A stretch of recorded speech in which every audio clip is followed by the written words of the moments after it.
And you don't really want it with them. Surgical Summer Volume 1. We gonna take this slow. We just gonna peel it back layer by layer. Yeah.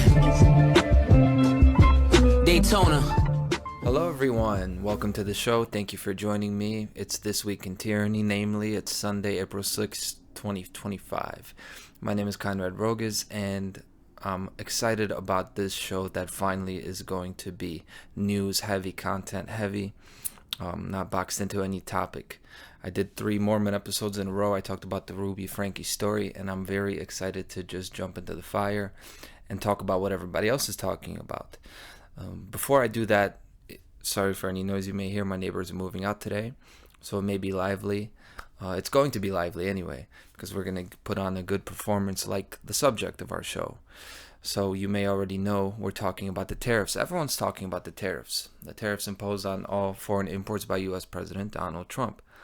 I'm going to talk about them, but I guarantee you that it's not going to be something you've heard before. What you're going to hear today, you're not going to hear anywhere else. That's what excites me these days. That's what really makes me excited to do this show every week. It's episode 122. I don't know if I mentioned it, right? 122, and I feel like I'm just getting started. This gives me a rush to put together a show every week, and knowing that I'm going to bring something that nobody else is bringing, that you cannot hear from anyone else at the time. Sorry for the introductory egotism, right? But it's more so not to pat myself on the back, but it's to inspire you, because there's a real deep and long-lasting satisfaction that's within reach for you if you just do what you're called to do. Like whatever it is that truly satisfies you, when you create something that really is fulfilling and also brings out your best qualities, that's what I do. And I just want to encourage everybody to do that. That's the intro, right? Now diving in, how does it relate to what's going on? Well, everybody today seems to do the opposite of that. People seem to do the exact opposite of what just said. They do the things that don't actually satisfy them long term, and they don't bring out their best qualities. People are not loyal to what actually uplifts them and makes them progress. They're loyal to what hurts them, like their government. People are loyal to the same hand, that not the hand that feeds them, but the hand that beats them, and that's the government. How does the government now justify this 10% tax on anything that crosses the American border? That's how I want to frame these tariffs. I know we've heard like 30% on China, all of this stuff. Take it a step back. This is universal now. This is a 10% tax on anything that crosses the American border. How does that happen? How can somebody justify that? Well, by declaring emergency, of course. That's how this was done. That's declaring an emergency is the universally accepted reason to do otherwise unacceptable things. You know, like it's 8 p.m. and I need you to come into work. Imagine your boss calls you. Well, I can't. It's 8 p.m. It's an emergency. That's what you hear. And you go. And we go. When somebody claims emergency, we will do things that we otherwise don't do. But, you know, the emergency argument actually does apply in the natural world. Like, that is real. There's like something real to this. We do make exceptions. I've said this many times. You do this for your family. You do make exceptions. Your baby is sick. That's an emergency. You're going to do things that otherwise you wouldn't do. Why is this the case? It's not that we're hypocrites. It's not a glitch in natural law. It isn't. It's that there exists an inherent selfishness to being alive. Being alive is about being selfish. At least that's part of it. And it should be that way. Okay, controversial view number 1. Okay, we got it within the first 5 minutes. It should be this way, that people look out for themselves and they're going to make exceptions when it comes to themselves and their family. Natural law allows for that. You're supposed to make exceptions for those you love. Now, would it still be immoral to steal from someone to feed your child? Yeah, it would still be immoral. It would still be wrong to take from someone, but that's not the issue we have here. Although I did want to include that. The issue here today, in the world today, is that people instead of loving their family, people love not their family, not even themselves. Instead, they love ideas, institutions, and objects, whatever it is, things that don't help them, things that actually hurt them. That's what people love. That's what people are loyal to and will make exceptions for. People will make exceptions to the thing that's poisoning them, the hand that's beating them. They'll make exceptions for people, places, and things that do not love them back. Which brings us to Donald Trump. People talk about Trump like it's their dad or husband, right? Like they have some kind of personal connection to this guy. Same with the country and the flag in general. I've said this before. It's a grave mistake to apply qualities of individuals to governments and corporations. You're supposed to treat people like people, and then when it's business, when it's administration, when it's corporations, you do not treat them like human beings. You shouldn't. But we hear a lot about we, right? We, us, our companies, our workers, their tariffs, right? The foreign tariffs imposed on us. And now we are pushing back, right? Fundamental thing you got to understand is there's no such thing as we in this world. There's no we when it comes to a country, no. But that's what they tell us. They say we have a trade deficit. We are in debt, right? What does the trade deficit mean? We're spending more money buying things from other countries than we make from other countries buying things from us. So we spend more money buying things than selling things. So are you guys, not my viewers, but the economists, the people who are so outspoken about this, the podcast hosts, right? The whatever they are, don't want to call them out by name. Tucker Carlson was on the tip of my tongue, but it's nothing personal, you know. My statement is, are you guys really this stupid to use a trade deficit surplus equation, right? Trade deficit, trade surplus equation to evaluate the health or the advantageousness of an exchange of resources? In other words, are you guys really that dumb to be using a fucking stethoscope to hammer a nail in? Because that's what it is. It would be like looking at a couple, they're walking down the street, and you want to find out who makes more money. You want to find out who the richer one is. And you would judge that based on the jewelry that they're wearing, the husband or the wife.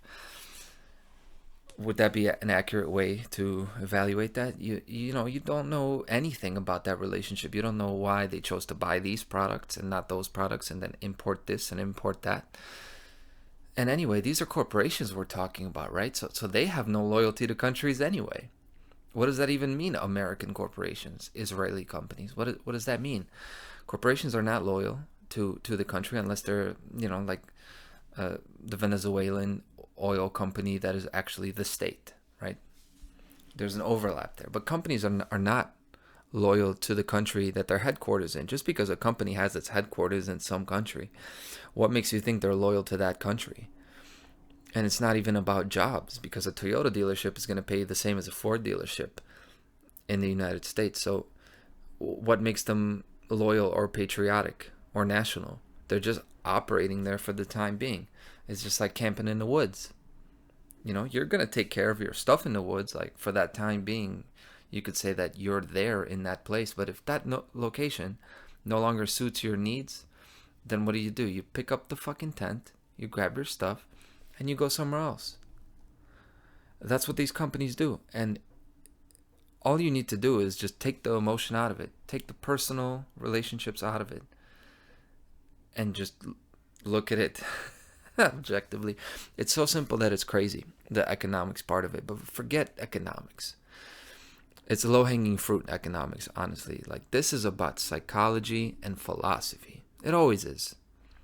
But with this specifically with the tariffs, they get you by twisting a fundamental principle, by really undercutting the principle. Specifically, the principle that trade benefits both parties involved. That is like a law. It should be like a law of thermodynamics. It's a law of economics. Trade, by definition, benefits both parties. In other words, an exchange of resources is beneficial to both sides. I transpose that to relationships. relationships are beneficial to both sides. That's why you're in a relationship, because both of you are getting something that you want. Now, abusive relationships are not relationships. Okay, they are. This is why once you get emotion involved, once you get love involved, it's difficult. This is why when we're talking economics, we remove that. I just throw that in there so you could think about the parallels. Okay? It's all about pattern recognition. But anyway, that's my worldview, that exchanges of resources are benefiting both sides. So I'm not in this game where I see China as my trade enemy. That's not my worldview. Now, of course, there are exchanges that are not beneficial, right, in the world, like theft, rape, coercion, stealing. Those are economic transfers. You just gave all of this up. You gave minus $1,000 cash. This guy got plus $1,000 cash. They interacted, but this person didn't benefit. He was stolen from. Those are trades, but I don't recognize those as legitimate trades.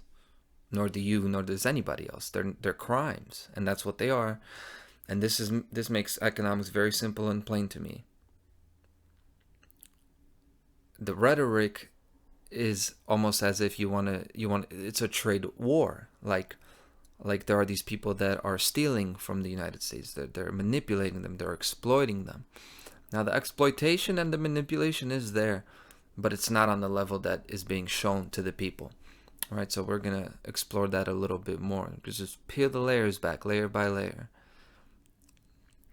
The way they do this, we're talking now ideologically, media, when it comes to ideas, when it comes to forming viewpoints. In every generation, what they do is they muddy economics in whatever way they do it for that generation, right? Whether it's communism or anti-communism, there was the whole Red Scare. Every generation is different, but they muddy the economics to not have it simple and plain, like I tried to lay out just for a bit. And that always runs concurrent. It runs simultaneous and complementary to a worldview distortion. Instead of that worldview that I subscribe to, which is trade benefits both parties, instead you get the parasitical relationships worldview. It's the view of the world as being like a fight to the death. Only the strong survived. It's like these two predators that are at their necks, and there can only be one alpha. That applies to the world on some level in some situations, but on an economic mass scale, it's bullshit. That's not what economics is. That's not how trade works. It's not a zero-sum game, but we had the zero-sum game rhetoric sold to us, that relationships are parasitic with the United States, and the United States is being sold out. In other words, it's this idea that there are, putting the United States aside right now, right, and just talking about the principle or the ideological view. It's the view that there are limited resources in the world, and that for somebody to win, somebody has to lose, right? Like the stock market, right? There's a stock, whoever, you buy and sell, and if you made, it's because someone lost, right? Like, this is the worldview that they want people to adopt. Now, those statements that I just said, somebody's got to win, somebody has to lose, again, they hold truth to some level. They can be true. But that absolutely does not mean that there's a winner and a loser in trade, in any trades, okay? Trades, buying, selling, or trades between football players and anything. There doesn't have to be a winner and a loser in trade. They're both supposed to be winners. If you lose in a trade, it's not because the other party screwed you over. It's because you allowed yourself to get screwed over. You made and honored an agreement that undersells your value. That's your fault. And it's been my fault in the past. I've struggled with this since I first got a job. Like, first job I ever worked, I made way less than I should have worked, and I always was on a short end of economic transactions because I didn't stand up for my value. I didn't demand, right? I didn't say, hey, I'm worth this much and this is what you have to pay me. You might be watching this like, oh, you? No way. Like, oh yeah, you were like that? Yeah, I was like that. That's why I insist on standing up for the value of self now, because there was a time where I didn't value myself, and I know what it's like for people who mean well. They just get screwed over and pushed around by people that should not be the ones pushing them around. It's just an inversion and an injustice. So I say flip that shit over. If you're a good person, don't be afraid to fucking put some bass in your voice and tell somebody to back off, and they better pay you what you deserve, or you're going to get it from somebody else. You know, it's always an unpleasant thing to be like confrontational like that, but I've seen it work. Anyway, we kind of diverted a bit. It's just want to stress the point that you decide your trade value. So I don't buy this idea that China or India are going to surpass Western society because of cheap labor. I don't care how much money they have. You could say they already surpassed it. Nope. No, they haven't. And they're not going to. If you care about American economic values, then you should start with understanding the principles that created the wealth in the first place. I don't mean to preach to you, right? Like my viewers, like you may know this, but a lot of people need to hear this. So what are the American economic principles that created the wealth? We talk about make America great again. What made it great in the first place? Well, this is it. We're not talking even about morality now, although we are, because morality actually does connect with money and the right to make money and the right to, where does your value come from? Well, your value coming from yourself and you not apologizing for your own value and what you demand, what you want from others.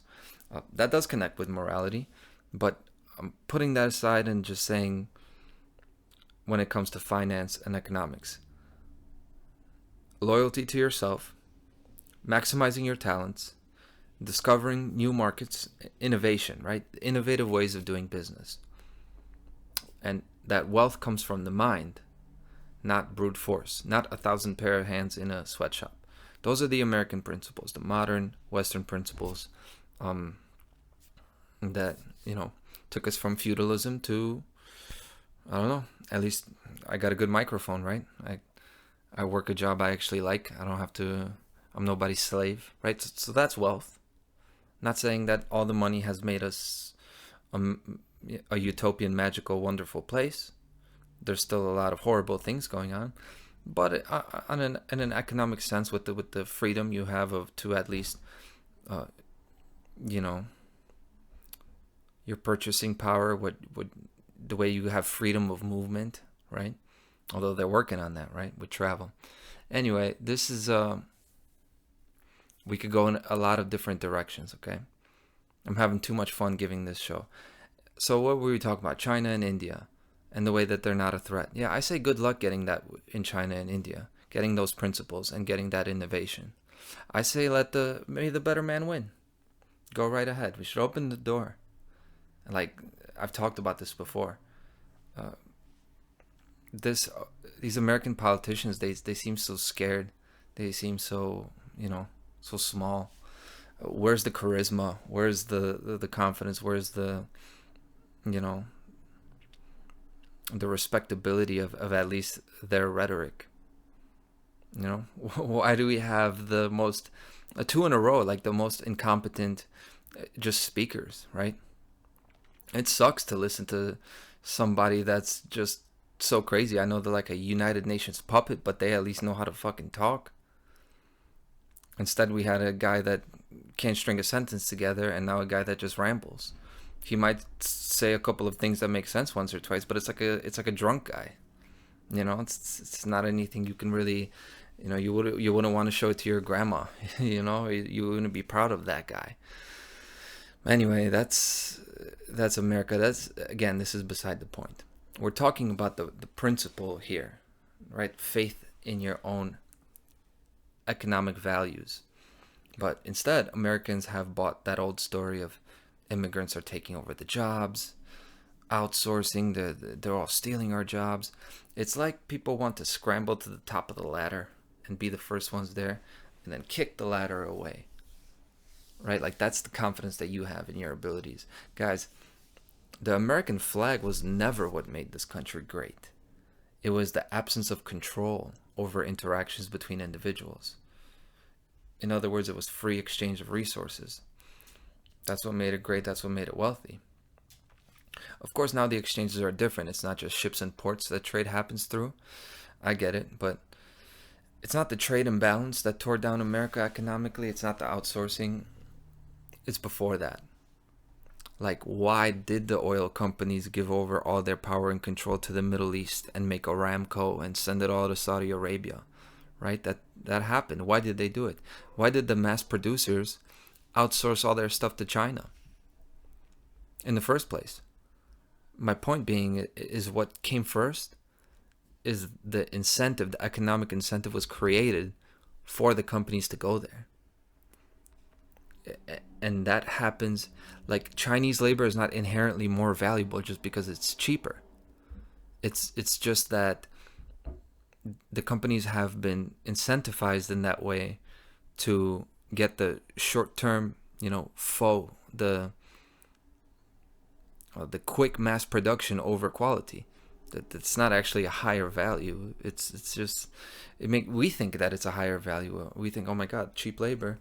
Those guys are going to take our jobs. This all happens above the level of trade deals and tariffs and geopolitics. This is where we are, right? We're now talking about trade deals, tariffs, and geopolitics. But the rules of this game, the tables are tilted at the level of central banking and closed-door conversations between hereditary property owners. In other words, the descendants and the ancillaries and the antennas of the old empires, the old landowners, the old feudal lords, and the combinations of them, right? Their networks of the same old single dynasty, the Anglo-Saxon or the Phoenician, Babylonian, call it whatever you want. Like, this is one entity, the rulers, the landowners.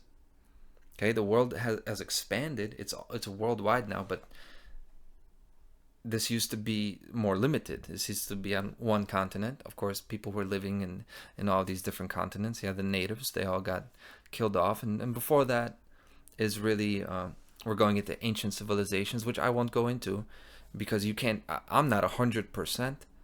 I can't prove 100% to you, but I can prove 100% to you that this is one single empire and one occult network. And that's all based on a very simple observation, which is just that the master never frees his slave. So there never has been a real worldwide revolution or an awakening. There have been little pushes. And remember, hereditary landowners, not the leaders that you elect, not Klaus Schwab, not Bill Gates, not these guys. Okay? They're on the outer arms of that network. That's the real divide now. It's not a national divide. It's not you versus the Chinese people or you versus the Canadians or Mexicans. That's not the divide. But people can't even see 2 steps in front of their face, let alone 10 or 15. Like, for example, people can't see that more than 1/2 of American cars are made with foreign parts. So your Dodge Ram is going to cost more to make too with these tariffs. Does anybody even buy the reasoning that raising the costs is going to force companies in 2025? It's going to force companies to use American parts, and that is actually going to have these economic benefits that are claimed. That could happen theoretically, but it would require an intelligent consumer base who's actually going to hold these companies accountable, who's actually going to seek transparency and then force the companies to cut their costs. Then you could do it. Do you really think the companies are going to have to find new manufacturers and they're going to start renegotiating contracts when every company now essentially has the excuse to be charging more money? They have the reason. They could just say, oh, it's because of the tariffs. And what are you going to do? Not buy their stuff? We're more dependent on products and services than we've ever been before. People, we live in a reality where people pay like $80 for shitty pay-per-view celebrity boxing. People pay $20 a month for streaming services they don't even use.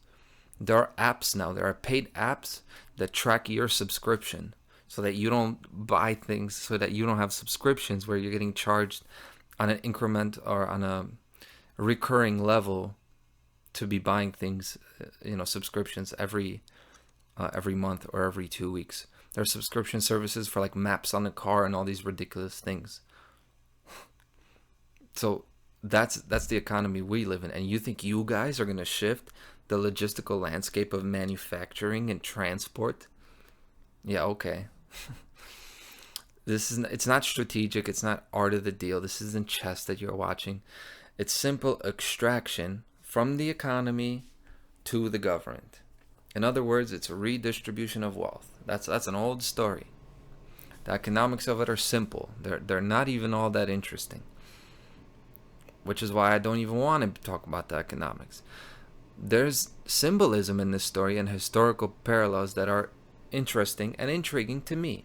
I'd rather spend some time on that and have some fun with that.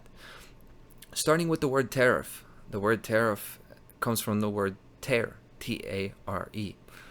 Tare in commerce is the allowable difference between gross and net weight. Deduction made from gross weight of goods to account for approximate weight of the packaging or container holding them. Yes, this is the meaning I know. I started selling some drugs here and there, 16, 17, 18 years old. So I always knew Tare on the scale is where you put the bag or whatever container you're gonna put the weed in or put the coke in. You put the bag on there and then you click Tare and then it zeroes the scale, right? You used to call it zeroing the scale, but the word for it is Tare. And when you're like 16 and you got somebody in front of you, they look at you doing the Tare, like in their head they're thinking like, damn, this guy knows what he's doing. But it's a very simple concept, right? A Tare is just an evening. It starts out with an imbalance, like you think of it like the scales, and then you're balancing that. That's what a Tare is. It's a balancing. It's from the French Tare, which is wastage in goods, deficiency or imperfection, which comes from the Italian Tara, the Latin Tara, and the Arabic Tara, meaning something deducted or rejected, that which is thrown away. The Tara words, T-A-R-A, is interesting to me because that word, I think about the tarot cards, and even the original Hebrew word for the Bible, the law, the book of the law is the Torah, T-O-R-A-H. So all of these T-O-T-A words, they have to do with the scales, with justice. That's the law, right? That's the symbol of the law, which is all about balancing, zeroing. It's not to get into economics again, but that's what the law is. It's about justice, right? And understand that's where the word Tare comes from. And this administration now is invoking that principle of justice. They call it reciprocal tariffs, right? That is what's being claimed by the Donald Trump gang. Reciprocal tariffs. So justice, yes, like we want justice, but the justice they're talking about is, hey, they do it to us, so we're going to do it to them. But is that justice? See, so we want equilibrium, right? We do want things to be even, but not equilibrium in the high level of crime that is going on in the world. We want to have equilibrium in the lack of crime. Pretty simple, right? We don't want an equality in the elevated levels of theft that are going on, that these regimes are inflicting on their own people.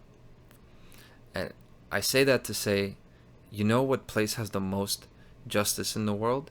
The one place where all actions are answered for, people are treated the same, and people are treated differently, but it's based on a reciprocal give and take, and that's what creates the differences between them. You know, the place with the most justice in the world, federal prison.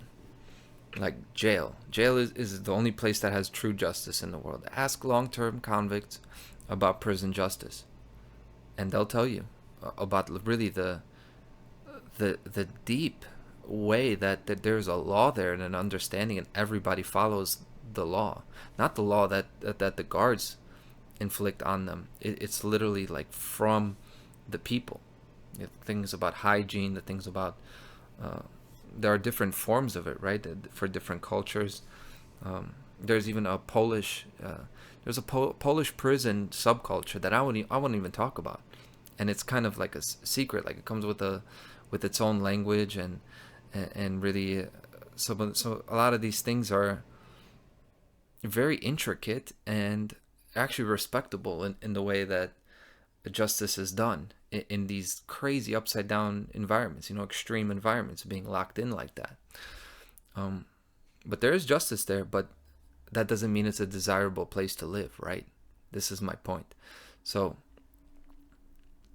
just because something is even doesn't mean it's right.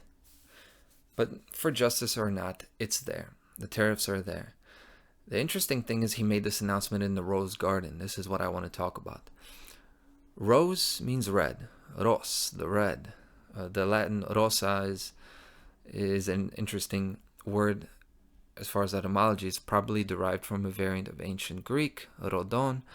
But some of the details remain mysterious. It makes me laugh when I read things like that. I'm like, yeah, no shit, it remains mysterious, because for me that's not the root.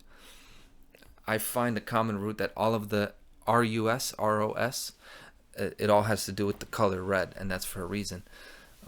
Medieval Latin Rusi is the people of Russia, the word Russia, the Russians. It's from Rus, the native name for the people in the country of Russia.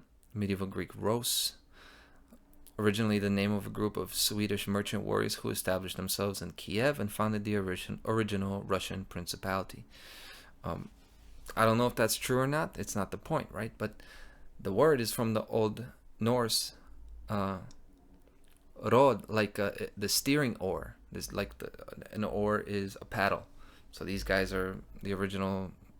Are we gonna call them Vikings? They're Swedish merchants, warriors. So like imagine the Vikings, and they were called these people because they had the big paddles, the oars, right? And that comes from the Proto-Germanic rotra, which is rudder. And that comes from the ancient language ro, to row, like rowing the boat, yeah? And of course, to rotate is to turn. Rota is turn. Rotation is the turning of the wheel, right? You think about this wheel on a ship as well, right? So that kind of goes away from the color red, but then you think about all of the other words like rush. Like you think about blood rushing. A rush is something that is fiery. It's red.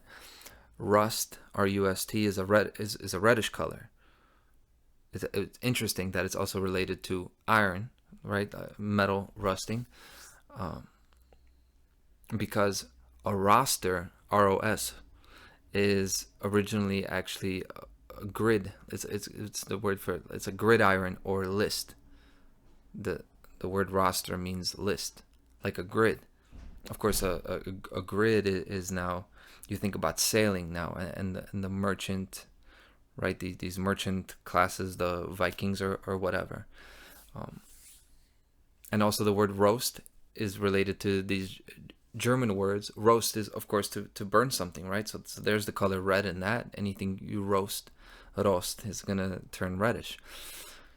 But that's also related to the German words meaning gridiron or grate. So all of this dense metal and the color red, and now how it connects with the rose, is because the color red.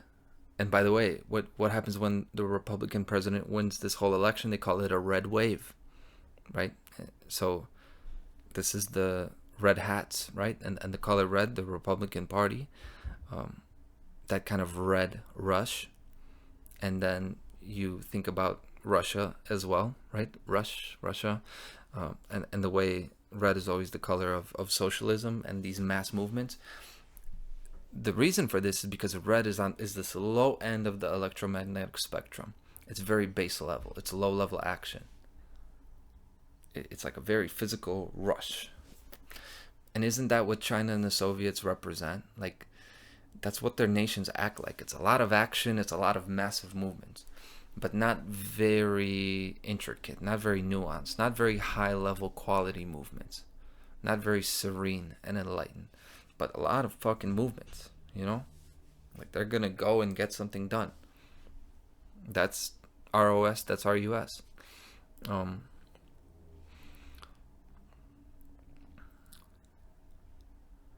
Just looking at some of the more symbols I had here.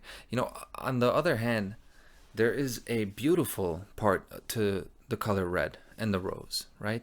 So Russia isn't just the Soviets. Russia is also the home of Romanticism a few centuries ago, and the color red is passion, yeah, passion and emotion and love, and I resonate with that very strongly. So it goes to show you that this is how people are pulled along. This is why people are supporting this guy, even though you could look at it like from detached and say, what are these people fucking thinking? How are they supporting these tariffs? How can anybody go for this?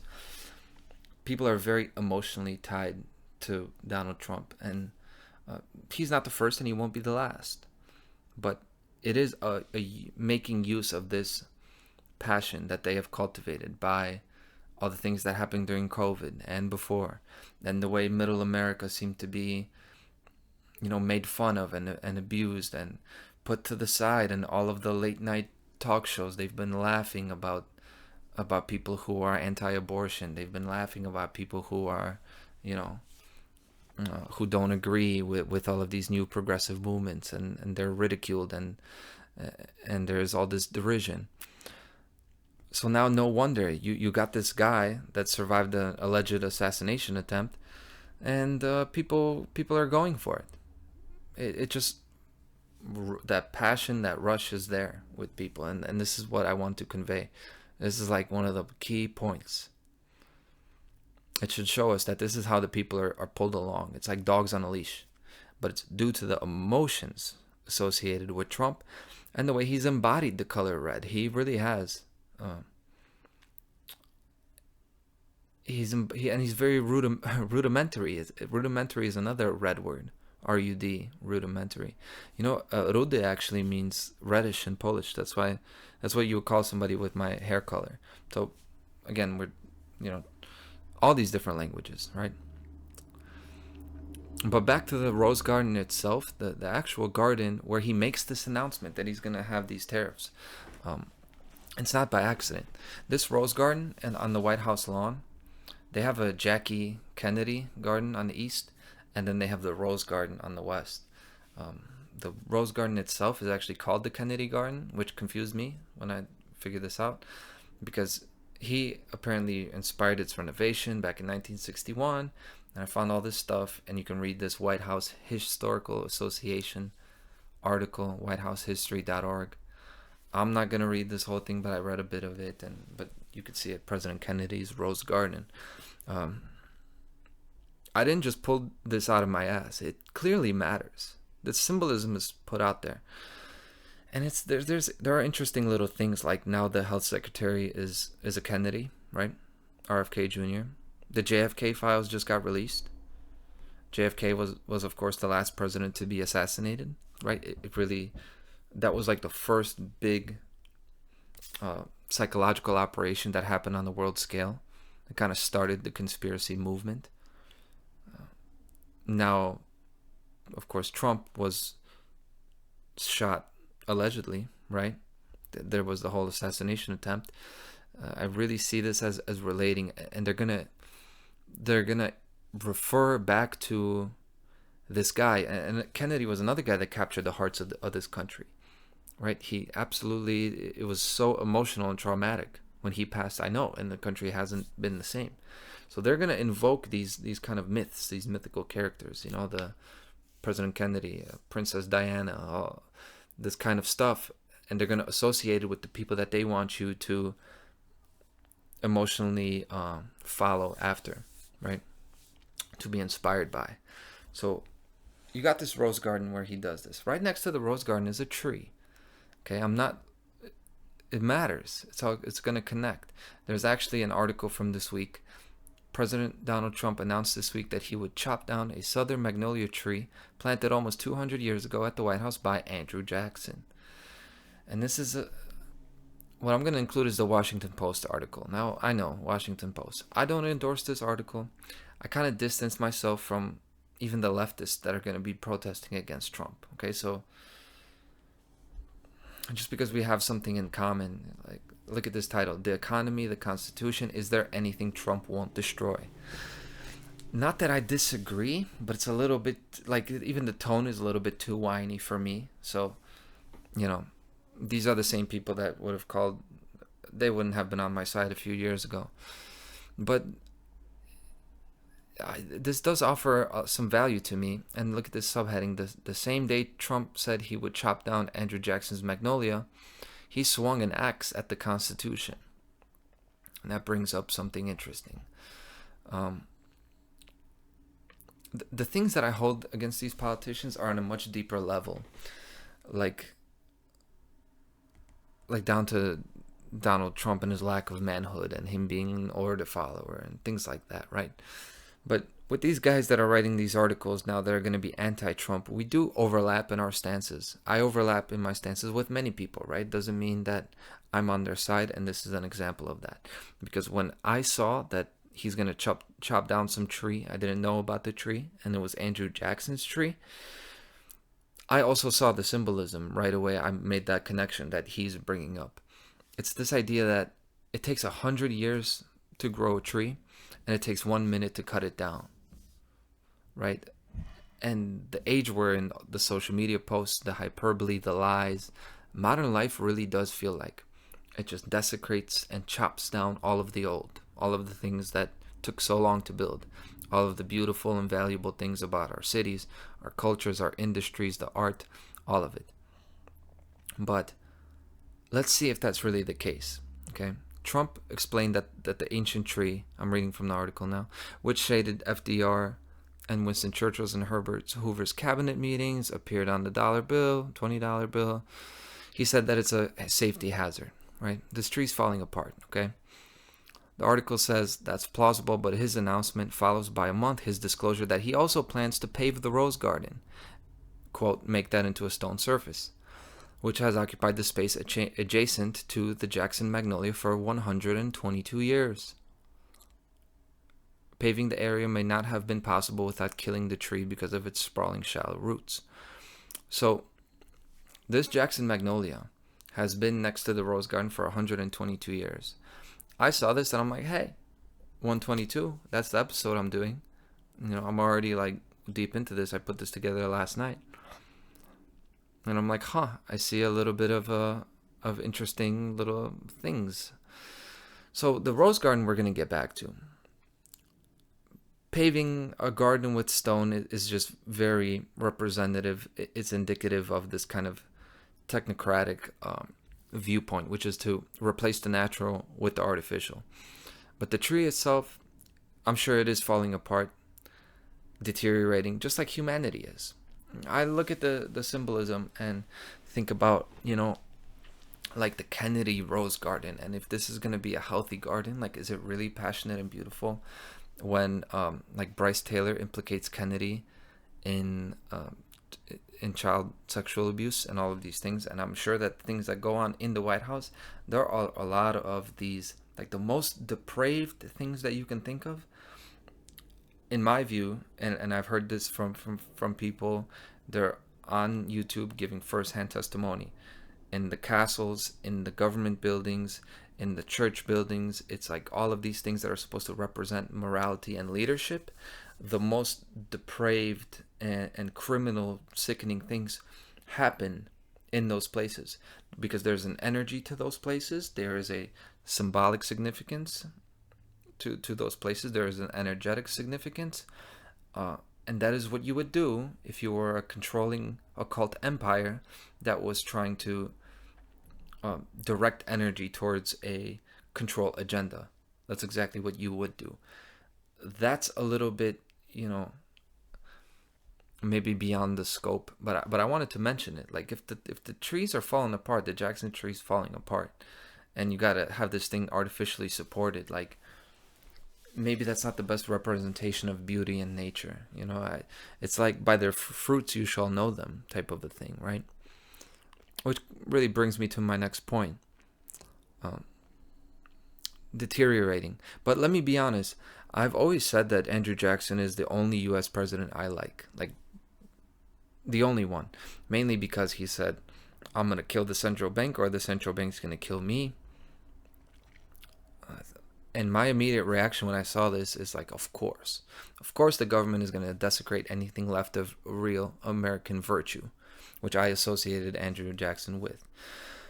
But something kind of hit me yesterday that led me to scrutinize my own feelings about Andrew Jackson, like my affinity towards Andrew Jackson. Like, what is it really based in? What do I really know about the guy? He stood up to the central bank. Good. He was a strong guy. I know a bit of his biography. He spoke bluntly. He killed a guy in a duel. He survived an assassination attempt. Right? He was clearly fighting against a lot of attacks. So these are things that I admire. But the alarm goes off in my head then, and I say, wait a minute. These qualities, like that kind of sounds like Trump. Like, you could take sound bites and moments from Donald Trump's life and create that kind of a legendary character. The kind that captured my heart when I was like 16 and I really found out about Andrew Jackson. I still remember where I was. I was in class, and my teacher, whatever the class was, I don't know if it was U.S. history or social studies, whatever it was, she really liked Andrew Jackson. She was this like kooky teacher, kind of on the younger side for a teacher, like kind of quirky, kind of funny. And then she listed some of Jackson's qualities or achievements, but like she was very expressive about it, and it's almost like she was getting turned on talking about Andrew Jackson. It's really like that's what it was. And my point is, so many people out here are seeing Trump as a good guy, like a genuine guy. And, I also wonder, like, what the fuck are they looking at? But setting that aside, imagine you couldn't turn on TV and actually see the guy trying to string sentences together day after day, because then you could see the record of his claims over the years. You could see the inconsistencies. You could see the double crosses and the hypocrisy, pandering to Israel. But what if you didn't? What if you didn't have that clear proof? What if 150 years pass by and you're getting this in a textbook, and all that's left is the documents, the sound bites, and stories like that, moments like that I had hearing my teacher talk about Andrew Jackson, right? And she got that from the moments and stories that someone told her. Wouldn't it be so easy to make this guy into a hero? Anybody. It's possible. These people speak enough, right? And you can craft a narrative about somebody without being able to verify with your own eyes what he did, what he was like. So then I thought, damn, this guy Andrew Jackson was just another puppet. And to some degree, I always knew that, but still, it's a bit of cognitive dissonance. Like, this guy, Andrew Jackson, he was known for having an authoritarian streak. He was pro-freedom when it came to the central bank, but then when South Carolina, his home state, they wanted to split from the Union, then he was ready to send the military in and go to war. He invaded Florida when he was the general of the army before he became president. Right? These are all things that, maybe not such a good guy. I read some of these quotes that he said, nullification means insurrection and war, and the other states have a right to put it down. He said, disunion by force is treason. He also said, I feel in the depths of my soul that it is the highest, most sacred, and most irreversible part of my obligation to preserve the union of these states, although it may cost me my life. So very much focused about having a strong, centralized union of the country, right? That's his most sacred part of being a president, according to him. And saying that it's treason if you don't support the union. He also said it was settled by the Constitution, the laws, and the whole practice of the government that the entire executive power is vested in the President of the United States.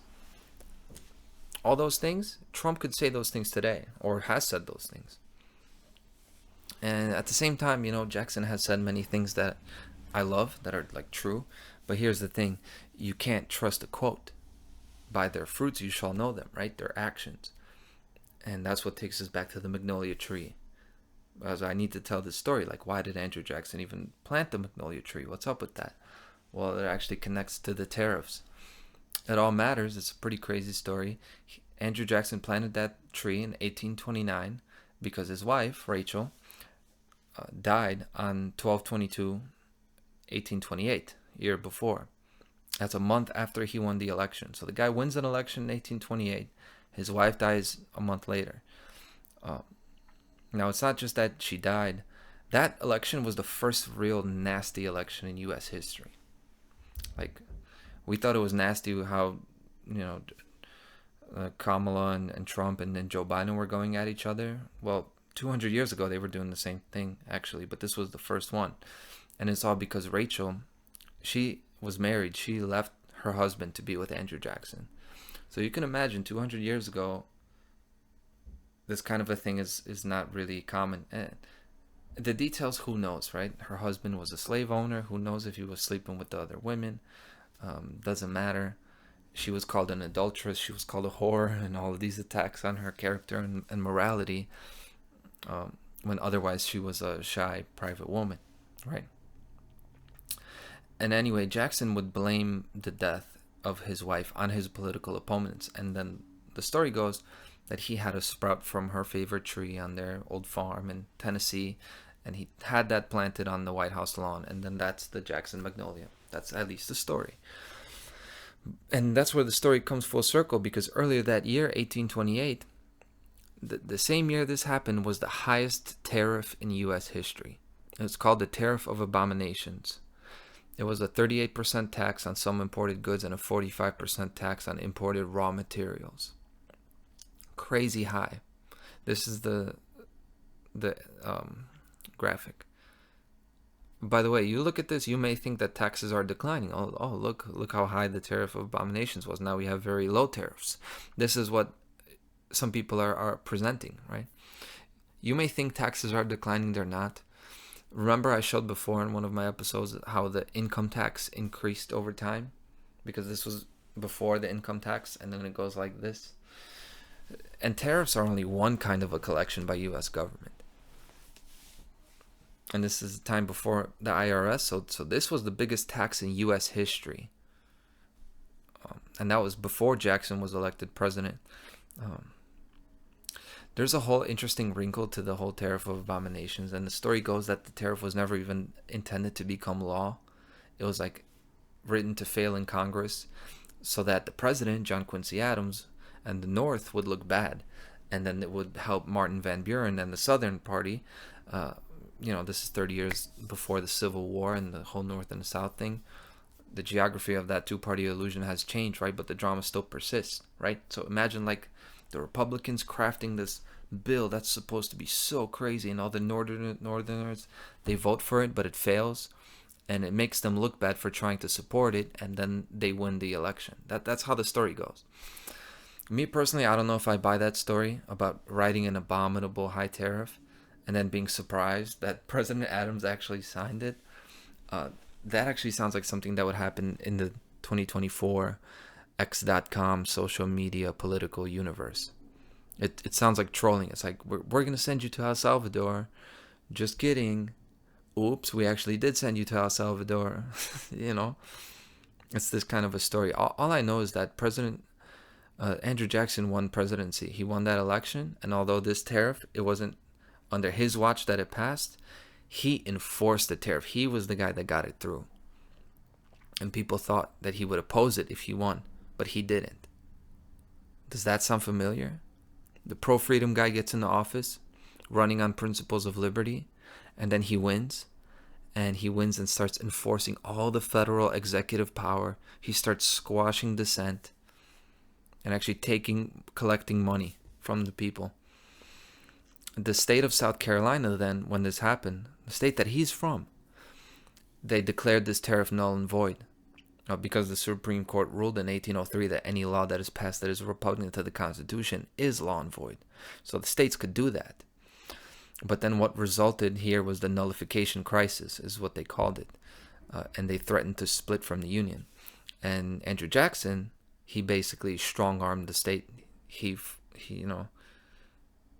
he basically threatened war against them, and they backed down eventually. This is still in the first 50 years of the country that it's going on, you know. In the first 13 years of the nation, from 1776 to 1789, the first 13 years of this country, that was the only time there was no taxes.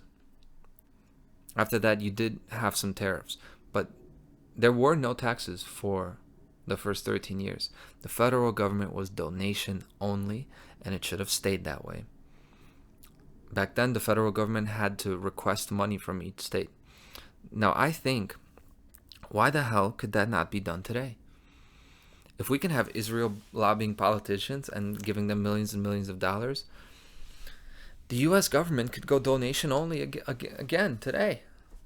Now, I know that what would happen is basically would become like a bribery mafia free-for-all, and the mega corporations would just buy the U.S. government. And I almost think that would be better. I think that would be better. Because it's already bought. The government is already bought. But then since they have enough money, at least we don't have to pay taxes. So I say let them do that. Let Mark Zuckerberg and Elon Musk have a political party. Let's not fuck around with this voting thing.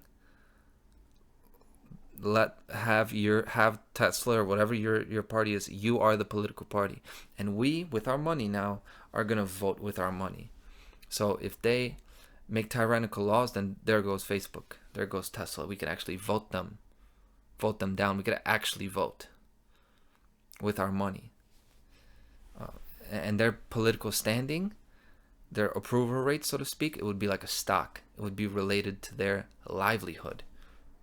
Like, they wouldn't just lose an election. They wouldn't just have people talk shit to them. They wouldn't have the ability to put their food on the table, or, you know, to put 4 Lexuses in the garage, right? Why wouldn't we not do that? It sounds extreme. People, I know it's like a radical idea. I don't know if people have thought this before.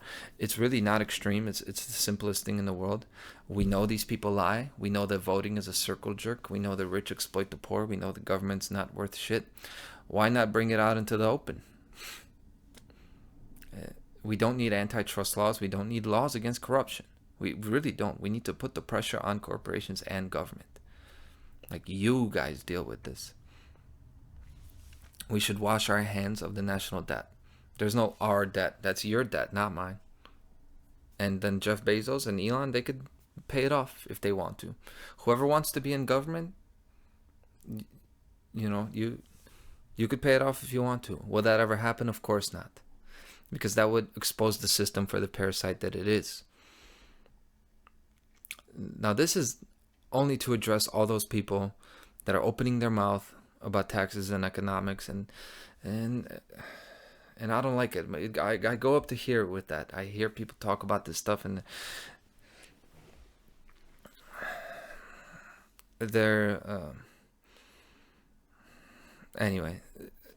I was going to do a lot of personal insults about these people's education level, because it's like professors. Like, I'm listening to Professor Jeffrey Sachs, and he makes a couple of good points, but like, these guys are not shooting shit straight.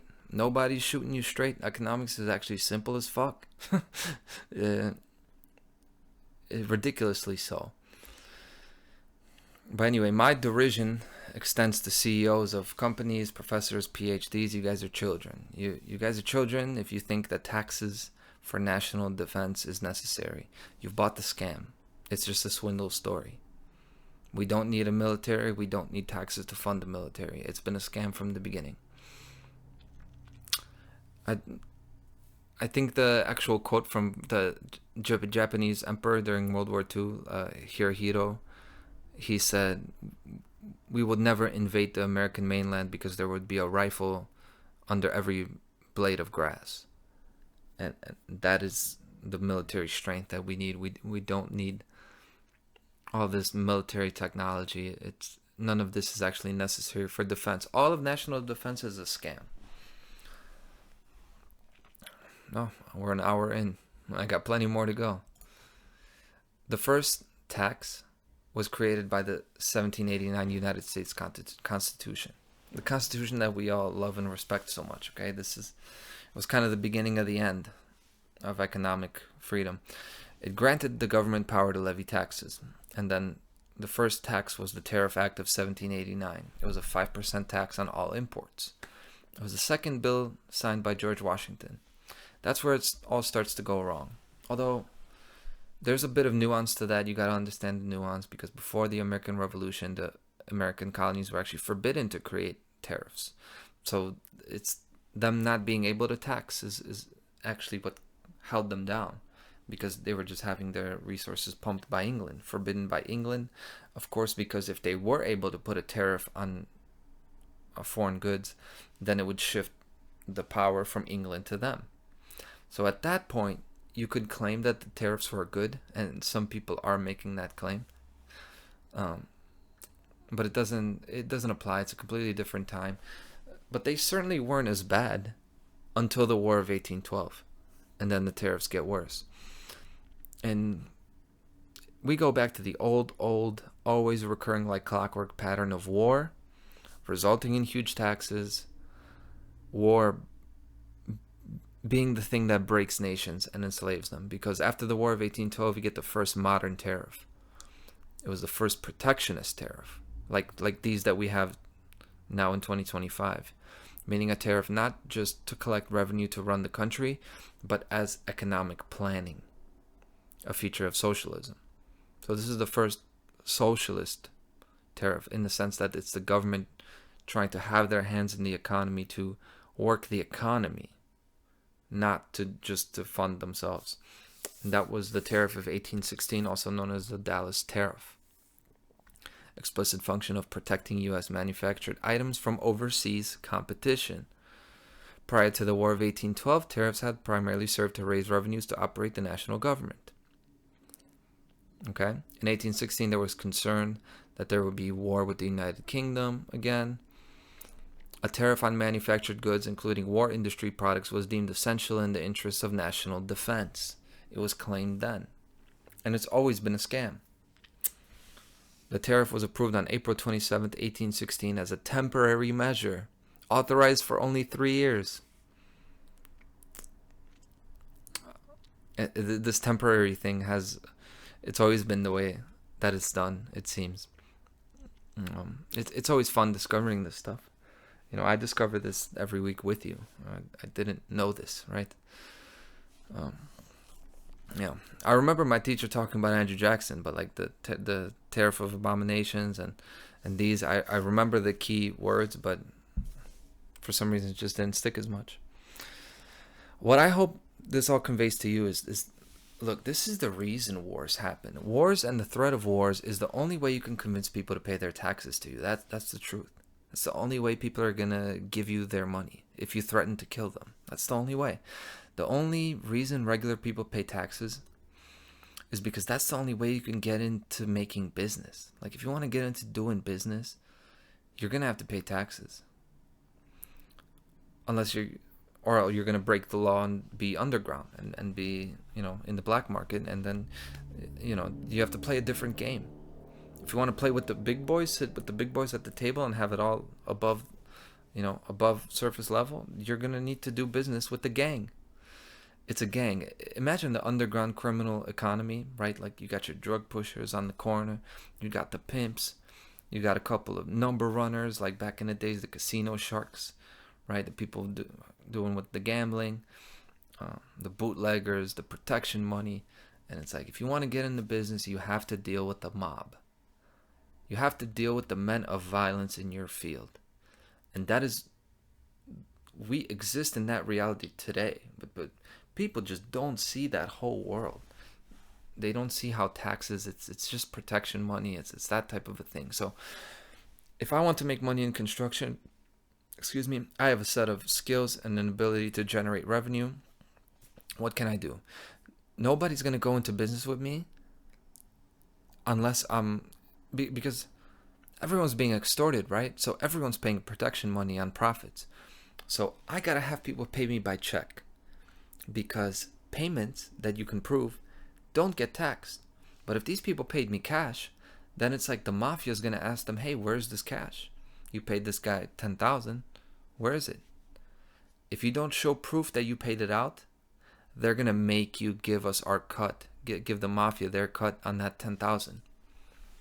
That's taxes. That's modern economic domestic policy. That's tax policy. It's exactly that. That's the real world reason for it, that people even pay taxes. There's also an ideological reason for it that they use, for people that want to pretend they're not in this kind of a world.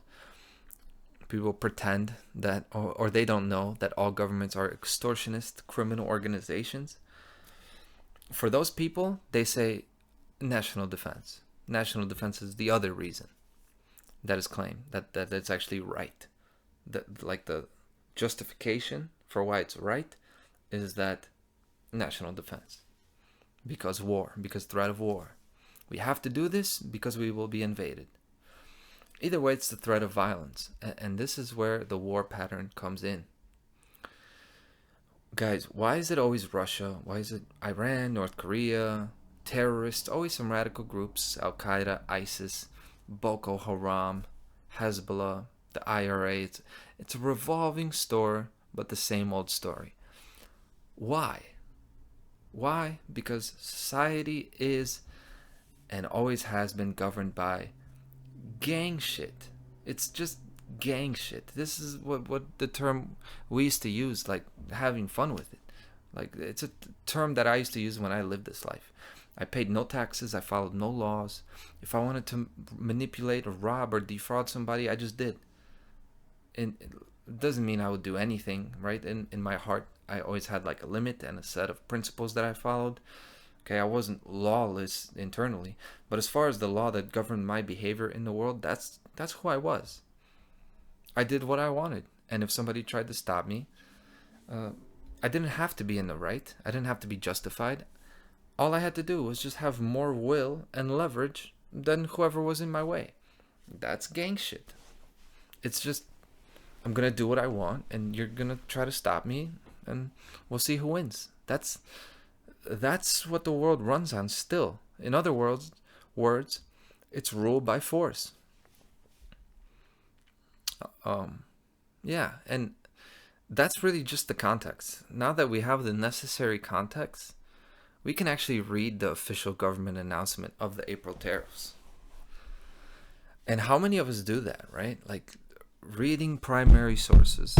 Read the actual publication. Like, right now you're hearing it from a middleman. Middleman can offer a lot of value to, presenting it and connecting for you. But like, when you refer to something, you gotta have the primary source. And it's so easy. It's whitehouse.gov. Primary sources are where power comes from when you talk about being informed. So this is it. Fact sheet. President Donald J. Trump declares national emergency to increase our competitive edge, protect our sovereignty, and strengthen our national and economic security. April 2nd, 2025, by the White House. I don't mean to belabor it, but it pisses me off when somebody tells me about something and I want to see, I'm not informed about this. Can you show me? And they play me a YouTube video of a news story, like from a news outlet. I'm like, that's your proof? Like, that is what you're using to convince me? And people think, like, because they heard someone say it, like me. Like, imagine you use me as a source of truth, as a reference of truth. Like, yeah, I know I'm right, but you have to have it backed by primary source. You got to have the actual video or the actual document of what the guy said. Otherwise, it's hearsay. And there's no basis to talk about shit, to talk about anything. And it just pisses me off, for real. Why do we do that, guys? I don't know. I'm going to read some of the headings, right? I'm not really going to spend too much time. But, like, what did he actually say? Pursuing reciprocity to rebuild the economy and restore national and economic security. Today, President Donald J. Trump declared that foreign trade and economic practices have created a national emergency. and his order imposes responsive tariffs to strengthen the international economic position of the United States and protect American workers. I didn't read that till I was already done, like, knowing what I was going to say in this episode. So it just highlights that this is how they do it. Like, they get you to identify with America when you have nothing in common with your government, quoting national security and economic security. Okay, making you think that they're on your side. Then having you focus on that they're foreign. So they're like taking from you. They're like, oh, look at what they're doing. This is why we need to do this. And the other point is that they do it by creating a national emergency. And the alarmism is supposed to make you let your guard down. So,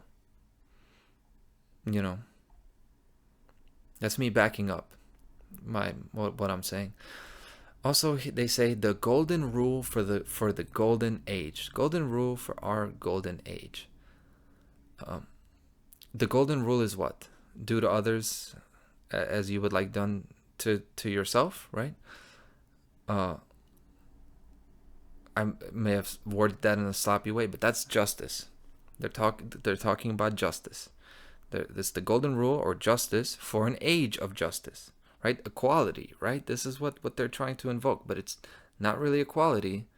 It's just they're gonna turn that wheel in the other direction, and all the bullshit that has been done in the last few years that the left-leaning progressive government has done, they're gonna even it. They're gonna steer the ship in the other direction, and as a golden rule, do all of that on the other side and get us to this level where there's equality. And you've got double the shit thrown on your plate, and you guys eat it up, man. You guys love it. So they say today's actions simply ask other countries to treat us like we treat them. It's the golden rule for our golden age. In other words, they're just helping, that they're working with each other to all abuse their own populace in an equal way. But this is the best. This is the ending, okay? Reciprocal tariffs are a big part of why Americans voted for President Trump, they say. It was a cornerstone of his campaign from the start. Next bullet point. Everyone knew he'd push for them once he got back in office. It's exactly what he promised, and it's a key reason he won the election. The way this reads, like, doesn't this sound like 1984? Like they're trying to convince you, oh yeah, everybody wanted tariffs. This is the reason he won. We all thought we were going to get higher taxes. If you've read 1984, that's exactly what it's like. It's like, you ask, since when were we at war with Eurasia? Oh, we were never at war with Eurasia. And you're supposed to just believe it. But, of course, I got to end it with a bit of nuance. So here's my sign-off, right? A little monkey wrench thrown into the mix. If there's enough resistance to this tariff, guess what's going to happen? What can happen? What if now prices don't go shooting up? Say deals get made between corporations and government to hold the status quo at least, or even improve. What if the situation even improves? Like, logically, it wouldn't happen. Economically, what follows this is a recession. But why couldn't it be done? Like, boom-bust cycles are induced. Bank panics happen like this, like that, at the snap of a finger. So why couldn't it be done? I know the world economy is more decentralized and interconnected now, but it doesn't mean it's any less controlled. It would just take more coordination, which we have. It just means that the influence has to travel in more directions and more layers. But is that not possible? Do we think they can't do that? Don't forget that this global mafia control system, the way they operate is all options are on the table. And if people oppose these tariffs enough, like, don't rule it out that it will be like The Boy Who Cried Wolf, and it's actually not going to be that bad economically. And then that will make the government seem even smarter than the people. It's like, oh, again, That's happened before. But with this control system, you fight off one attack and the next one's coming. And then the one after that is on deck. And then the attack after that is being planned. But we are just so, like, again, just 2 feet in front of our face. That's all we could see. But it's even worse than that. Like, imagine fighting Ivan Drago and you're Rocky, right? And Rocky dodges one punch. And then he celebrates like he won because he fought off one attack. He didn't even hit the guy. He just dodged it. And imagine if he's like turning to the crowd and he thinks he won the championship. That's what we are. We're a bunch of jackasses, too dumb to even know that we're in a fight. The person in front of us is saying, if he dies, he dies. And we think the guy in front of us is our savior. And that's what we think. A lot of us are metaphysical pacifists. Zero idea about how these people feel about us. Not Trump specifically, but these people who are in power. They have zero idea of their disdain and derision that is coming from the ruling classes. They don't even understand they're in a fight. I understand. I'm a fighter. But if we put up enough of a fight against these tariffs, what else could happen? The tariffs could be retracted. They could be pulled back. We could have a compromise. Like the tariff of 1833 that Andrew Jackson fought for. They actually made a little concession to the tariff of abomination. So it was still super high, but not as high, and it fucking passed. Because the people have no will. They get broken down by the psychopaths. So what if that happens? What if they pull these tariffs back? Well, that would present a new side to the president. Right? Imagine if the guy did a thing that was actually like that you wouldn't expect. Like, you say, okay, maybe I was wrong. What if he says I was wrong? Wouldn't that make him look competent, resilient, able to adjust, like actually judicious? Why do you think they couldn't do that? It would give him more leeway and more leverage to do more damage in the future. That could happen. I called the guy a puppet in the title, and I didn't even directly defend the claim too much. But with all the context, isn't it obvious? Like, this guy's going to play whatever role they're going to choose. And the role, and what they're going to choose is based on our move. Because these guys are fighters. They know how to fight. So, say we're able to land a good jab on them. That's not the end of the fight. There's something coming back the other way. But he's not a puppet. To call Donald Trump a prostitute of the technocratic Agenda 21 control system, it would be a mistake to call him a prostitute, because prostitutes have a lot more choice and they're more fun. They can still go home after work, and they can have dignity and respect as human beings. This guy, he's in use around the clock, like a robot. So no wonder him and Elon get along. They're birds of a feather, those two. I think they're trash. They're not the only ones, but they're a big pile of trash. They're a big prominent pile of trash. So that's why I direct some of my ridicule toward them. But they are fighters. No matter how stupid they look, they go out and they keep trying. So, not that I respect them, but they're fighters. They know they're in a fight. So, who's the real pile of trash? I think it's us. Because we're not even fighting, really. Well, I am a fighter. I'm a fighter too, but I'm also a lover. And that is something these control types know nothing about. They have no love in their life. I don't care who their wife is. I don't care how many kids they have. They got no love. But they can mimic love. They can mimic its mechanism and properties. So they do. And that's why they're successful. The psychopaths and the rulers are successful because they can recreate love. They can create a carbon copy of the force that we have exclusively. The thing that they don't have, which is love. How do they do it? By never giving up. They keep trying. That's what love gives you the power to do. To keep going. To keep going beyond the usual physical limitations. Love is about making exceptions, doing more than you thought was possible. Love is a spiritual state of emergency. And that's the world I live in. Okay? That's the world I live in. Okay? Spiritual state of emergency. Meaning what? Meaning no law can stop that. No set of conditions can even hold us back. It's a complete and total faith and dedication toward a certain goal. So if we really love freedom and we love ourselves, we love the loved ones in our life, that's when we win this thing. Even if they control down to the fabric of the universe, if the Hadron Space Collider and CERN, they're controlling the whole grid and all of this, love is our trump card. We got the spiritual state of emergency.